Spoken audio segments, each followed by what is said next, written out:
Good Monday morning. Come on in, people. Come on in.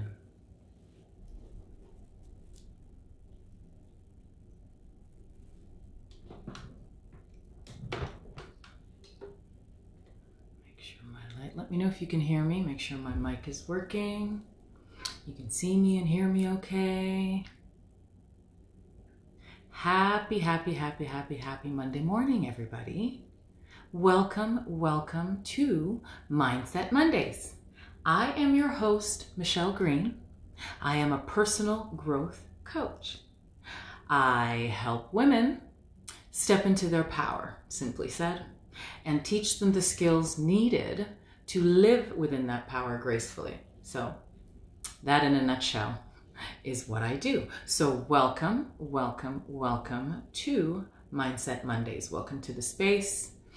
I appreciate you being here. If you're catching the replay, I also appreciate you. Welcome. I'm Michelle, and this is Mindset Monday. Now, my topic today is that words are powerful, and your mind is always listening. Now, this is the truth. Your mind is always listening to what you're saying, and it's just waiting for your instructions. Now, anyone who knows me knows that mindset is my thing. I study the mind, I study the science of the mind, and I truly believe that the right mindset can transform every aspect of your life for the better. So, it's a little bit about me. That's the topic today, about how powerful our words are. I've said this before, you've heard me say it before, it's nothing new. Our words and our thoughts create our world. They're very powerful. So I'm going to start with a quote today by William James. He is a psychologist in the US. So the quote reads, "The greatest discovery of my generation is that human beings can alter their lives by altering their attitudes of mind." Right? So you can alter your life by altering your mindset. Basically, in a nutshell, that's what he's saying. Okay, so the truth is that the human mind has one simple job, and that job is to keep us alive as long as possible. That's the human mind's one and only job, keep us alive as long as possible. Now, back when we were tribesmen living in the bush a million years ago, this job was a little harder for our mind because we had to defend ourselves against predators. We had to find our own food and drink. We had to defend against the elements. We were under more threat a million years ago, back when we were tribesmen, than we are now today in 2020, right? Now, because of that, the one thing that it has to do, your mind, is to keep you alive as long as possible, because back in the tribesman days, when we were living in the bush, that's when human beings developed the fight or flight. And we all know about that, right? So, our brain hasn't changed to reflect our new, safer, more tamer reality, right? Our brain is still back when we were being chased by saber-toothed tigers, right? And angry tribesmen. So that's why we've developed this fight or flight. But now what happens is the fight or flight responds to stress and adversity in our lives, right? Just stress and adversity. Nothing like running from a tiger or a herd of elephants. Nothing comes even close, because the brain's job, the mind's job, is to keep us alive as long as possible. And how does the brain do this? How does the mind do this, you ask? Well, I'll tell you. By listening to the instructions that we give it, about what causes us pain. And I'll read that again. The brain keeps us alive, and how it does that is by listening to the instructions we give it about what causes us pain. I'm just going to take a sip on that.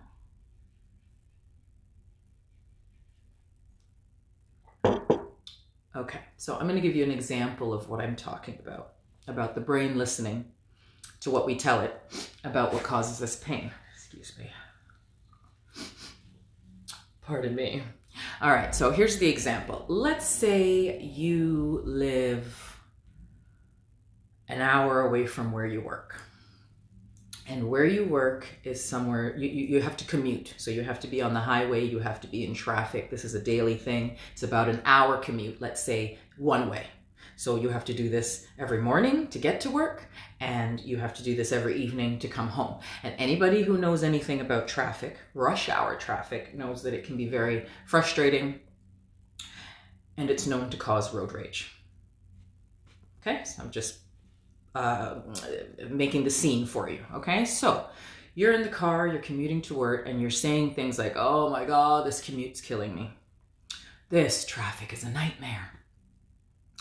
Oh, my boss is such an ass and he's stressing me out. He's stressing me out. I'm dying here. I'm dying under the pressure. These things that you're saying, your brain's listening. Your brain is listening to everything that you're saying. So when you say traffic is a nightmare, the commute is killing me. Oh my God, I'm under so much pressure. The pressure, I'm dying under the pressure. My boss is such a, you know? And you say these things, your brain is listening. So our brains actually believe what we tell it. So the brain is believing you when you're saying that the commute's killing you, right? And that your boss is stressing you out, and that you are dying under the pressure of your job or the traffic or the commute, whatever it is you're dying under. Your brain believes what you're saying, and it wants to keep you alive, because remember, that's its job. So your heart rate will start going up and hormones will start flooding and surging. You start to feel angry. You might lash out. You might get yourself into a bout of road rage with drivers on the road because of all this anxiety, because you're telling your mind, you're telling your brain that you're under threat. You're under threat. You're telling your brain you're under threat. So now it is reacting to bring that fight or flight, to help you either defend yourself against the threat or to flee it. That's what's happening there. So when you're sweaty and you get mad and you're hitting that gas and beep, beep, beep on the horn and you're carrying on like, you know, road rage, this is what is happening here, right? So hour after hour, our brains use the language it hears from us to inform it on how it should act and how it should feel, okay? Hour after hour, day after day, month after month, year after year. Our brain is listening to everything it tells it, everything we tell it, and it believes everything. And that's the language it interprets how it should feel. Your mind does what it thinks you want it to do, right? And what is in your best interest, what's truly in your best interest. That's what it's about, keeping you alive as long as possible and getting you away from the threat or helping you defend yourself against the threat. So your mind does what you think that it wants. Your mind does what it thinks you want it to do, and what is truly in your best interest. That's its job, its only job. That's what it's going to do. So when your mind thinks that you are under threat, i.e., traffic is killing me, i.e., I'm dying under the pressure, i.e., traffic is a nightmare, I'm under threat, I'm in pain, I'm not well, I'm under threat. And this is what the brain is taking from those words that you're saying. So what happens is the brain gives you all the symptoms and responses to help you fight it or flee it. But what happens is, because you're not running from an angry tribesman or a saber-toothed tiger, all that happens is you end up stressed out and miserable. Stressed out and miserable. That's what happens, right? And I'm going to tell you, I'm going to give you a trick. I'm going to give you a little assignment, a little game that you can do to test your mind and how the mind works and how it reacts to negative and positive and the truth and untruths. Okay? So test yourself with a statement. Test yourself with a statement that is untrue, right? So, you know, something that's untrue for me is, I'm a man, I'm 75 years old, and I live in Cuba. None of those things are true. That's an untrue statement.